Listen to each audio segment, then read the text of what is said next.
What is going on, guys? My name is Kai, Quinger22, Time Trackman on the PSN, and this is our first, or kind of the trial, maybe we'll call it, of the new version of the MW3 experience, or what might become the new version of the MW3 experience. We talked about this in the last video. Basically, I realized that live comms and RTCs, that whole deal, it gets kind of boring after a while, especially this late in the game. A lot of people are already tired of MW3, so what my thought is going back to what this channel is about originally, and that's gameplay analysis. So one of the first things actually is right off this A cap. You'll notice I run this outside route, and I get the side flank on this guy, and his teammate's not even looking for me yet. And the main reason for that is a lot of those opening nades to A are going to be coming basically right on the flag, or people are going to be running back and take that first turn down that first ramp, the one that's going to be right up here on my right, this first right there. So, it basically just be unexpected, make the unexpected play. Right there, I died, but you see I immediately tossed a nade up to the same area, pick up a kill. There were enough guys up there. I knew that most of them would probably run out or stayed right in that area, kind of camping out the kills. So basically means an easy kill for me.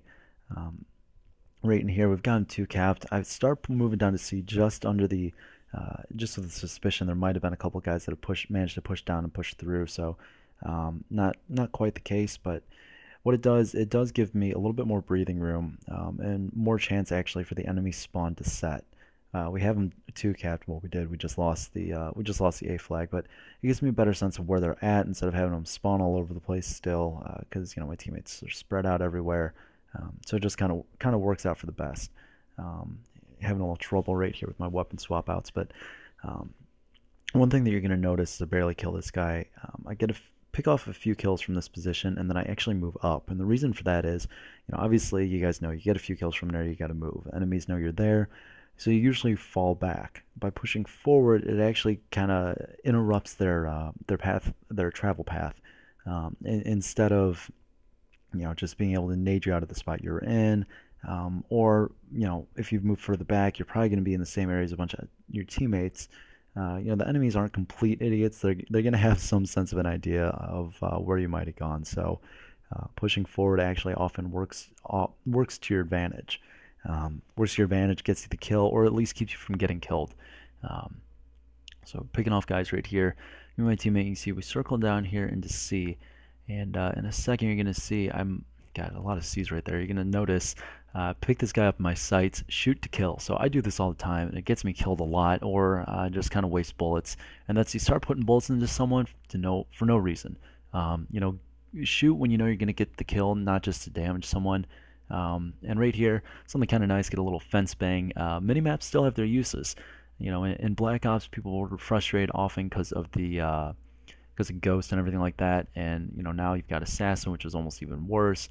But the minimap is still useful. People still run with unsilenced guns and things like that, so it has its advantages.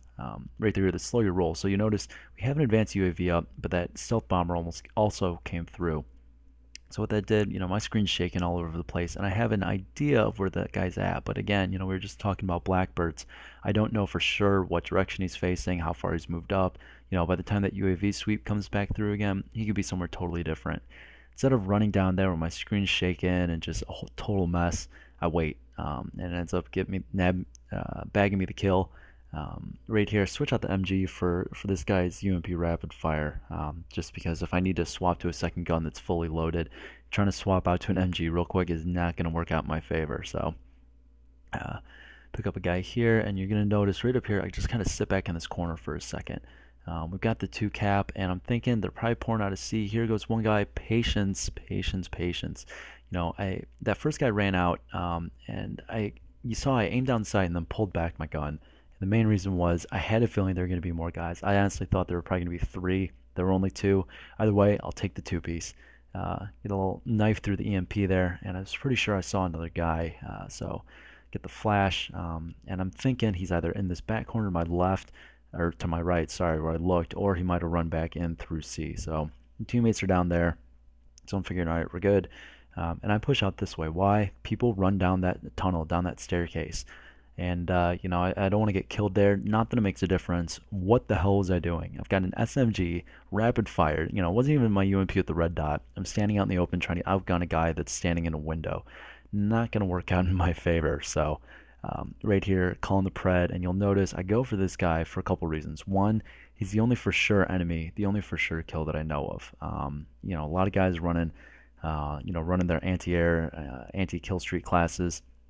And this guy, prime example, you know, it's no tracer, but it'll do. He shoots off his launcher, lets me know exactly where he's at, and pick him off.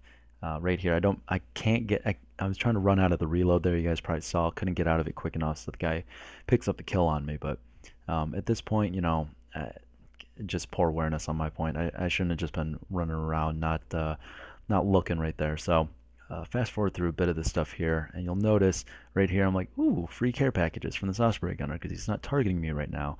Greed is a bad look. It's an ugly color. You know, I should have just taken the SAM, gotten out of there. You know, waiting around was not doing me any good. All it did was get me killed. And you know, you might be able to sneak one care package out from under the Osprey, but don't expect to be able to get too many more. A little bit of strafe dancing with that guy, pick up the kill.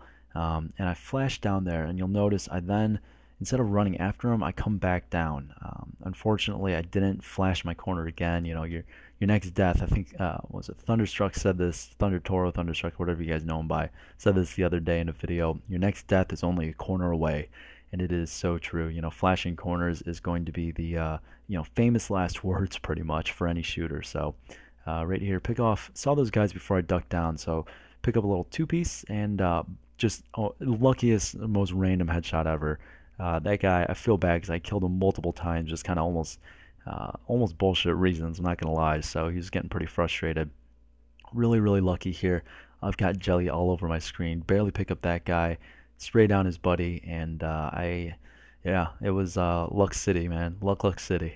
Pick up the UAV, and now because of where we're at, I'm in kind of a situation, you know, I'm not exactly sure where the enemy's spawning. Teammate died right there, so I figured I'd flash him. Doesn't matter, I ended up taking it from behind right there, and yes, sexual innuendo intended.